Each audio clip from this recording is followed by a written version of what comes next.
Thanks everyone for joining us here today. We have a sundry of city officials with us. The Fire Commissioner Daniel Pizarro is with here, two deputy mayors.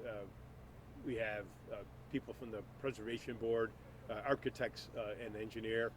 But as you can see, there was a big fire last night in the school building from the old St. Anne's Church.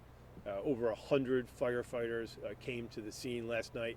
They did heroic work, making sure that none of the structures in the area, none of the homes in the area were damaged. As you could well imagine, there was embers flying all over these blocks. So thank you to the brave men and women of the Buffalo Fire Department for the work that they did last night. Today you're looking at the structure. We're trying to figure out who the owners are. The property transferred hands this week, but we're not sure exactly if the transfer went through. So we're trying to figure out who owns it, what sort of funds they have. But the building now is severely compromised, and it's not looking good to save the building.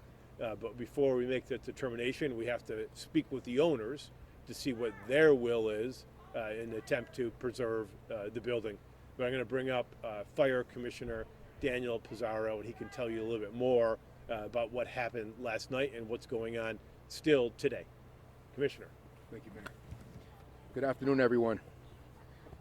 At about 11:09 last night at 468 Emslie, the building behind us, Buffalo fire units were dispatched to the report of fire. Upon arrival, the crews encountered heavy fire conditions spreading on the first and second floor. When the first initial incident commander responded, he immediately upgraded to a second alarm. It's at that point that the chief withdrew everyone and we took a defensive posture. Crews later assessed conditions, made an interior attack to see if we can save the building, but they were met with hostile fire conditions and were ordered to withdraw the building again, and we maintained a defensive posture the rest of the fire. Most importantly, there were no civilians injured, and firefighter accountability and safety was utmost priority. As the incident progressed, it ended up with 4 alarms, which is over 120 personnel. The cause of the fire remains under investigation. Does anybody have any questions for myself, the commissioner? Were there any utilities on in the building?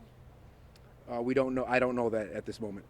So I have spoken to the owner of the building, who says last month Solve the mystery. Who's the owner? individuals broke into the apartment building, the rectory, and vandalized the entire interior of the rectory.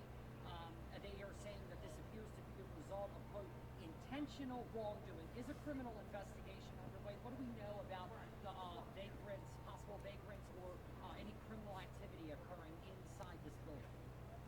What I can tell you right now is our fire investigators are actively doing an investigation to figure out the cause.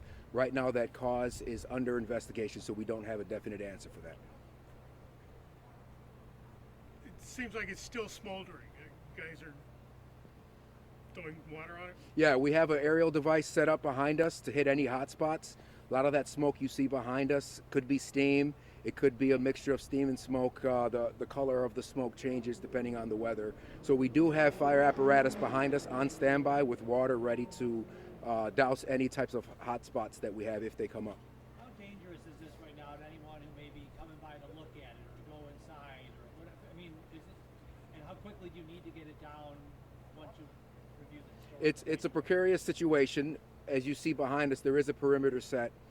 And that perimeter is set up to about the height of the building to set up what's called the collapse zone. So when a building like this is compromised, there is always a risk of sudden collapse, but we keep that in mind when we establish the collapse zone.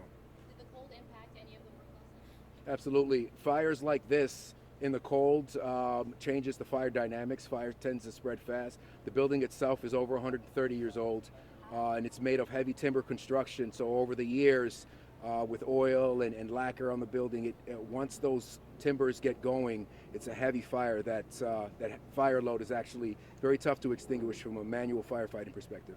Preservation, as some people live in the neighborhood, have been looking at the structure.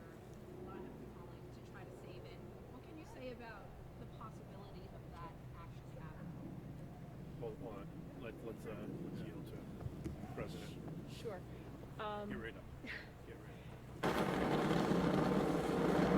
Sorry. It's a difficult situation, and so we need to assess the building and whether or not it can be saved and how much of it can be saved. The important thing is to remember that it is a local landmark, it is National Register eligible, but having one piece of it helps the entire campus be saved. So we need to take a strong look at this and make sure that we're making the right decision here, because it's going to have implications for the entire block. But, you know, it may only be a proportion of it that can be saved. With all the ice that's in it, that's an added weight that is just significant on the structure, even beyond what has fallen in.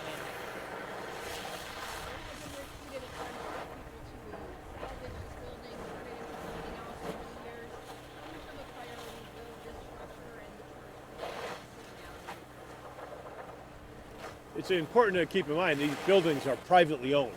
So individuals or companies or nonprofits, they own the building. You know, it's their responsibility to utilize them, secure them. And so, you know, that's what we're dealing with now is, you know, we're trying to, we have yet to be in contact with the private owners.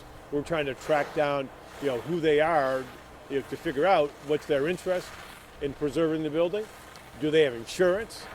We don't know any of those questions, and that'll certainly factor into the decision of whether the building will be demolished or maintained. But certainly if the private owners have the ability, they could come in and to start stabilizing work, but it would have to begin immediately, because as you can see, the building is still burning and water is still being applied, and there's going to be more ice gathering on the building, which, you know, just further compromises the ability, you know, to stand.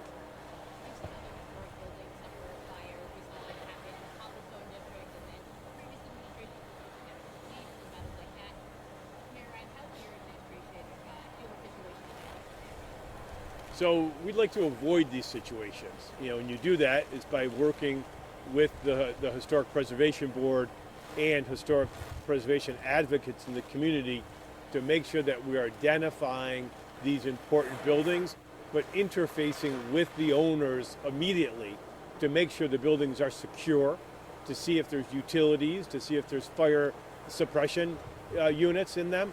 So I'm going to be more active in interacting with the owners of the historic buildings to make sure that tragedies like this aren't occurring on the regular. You know, we've seen it time and time again.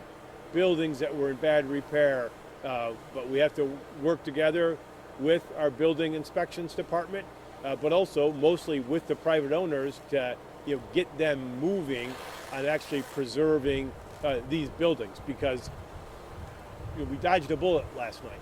We had over 120 firefighters here, and, you know, knock on wood, nobody was hurt. Firefighters die every year in abandoned buildings, you know, throughout America, and we're also lucky because of the good work of the Buffalo Fire Department. It didn't spread to other structures in the neighborhood. So, you know, we don't want more of this happening. We're going to take a proactive approach to it.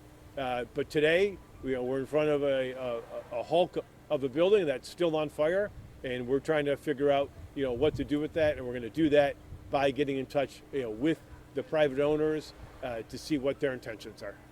Mayor, in closing, can you talk about how unfortunate it is that something like this would happen to not only a historically sound property like this, but one that is architecturally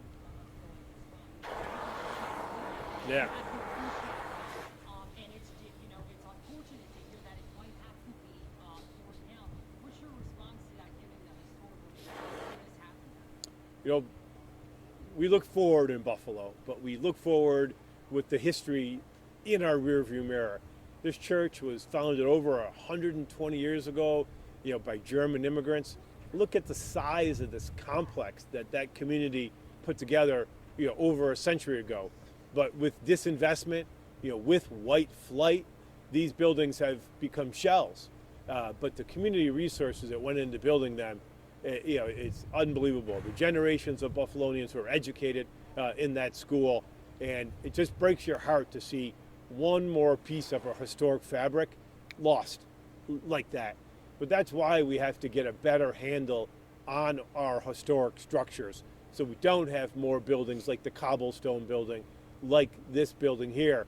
But it's going to be a problem that is with us, because right now the Catholic Church is continuing to disinvest in the city of Buffalo, and more churches will be up for sale. And we just want to make sure that those churches go to organizations that have the capital to maintain the buildings, to keep them safe, to keep them boarded up, to keep fire suppression systems going. And that wasn't happening on this site. You want to talk about the history at all? Residents, does something need to be done about all that ice on those power lines? 'Cause they- So the whole situation, there's a lot of yeah, weight. yeah. Do we know if those are on or off? The power's off. Yeah, the power's off on those lines, but the pole itself is compromised because of all the weight, and that gives you an example of the amount of stress the building is under right now. You know, its roof braces are all gone, and that has tons and tons of ice accumulated to it. So right now, those power lines are off. But does that ice just come off, or are we gonna just wait for it to melt? I mean, when the power does come back on, you don't want, I'm just guessing here because it looks pretty bad. Sure. Yeah, we wouldn't leave it. Like I said, there's let's call it a controlled zone where if it does collapse, it is something that we're ready for. But in no way, shape, or form will we leave the ice of that precarious nature there when we leave. All right, thank you, everybody. Thanks, everybody. Stay warm.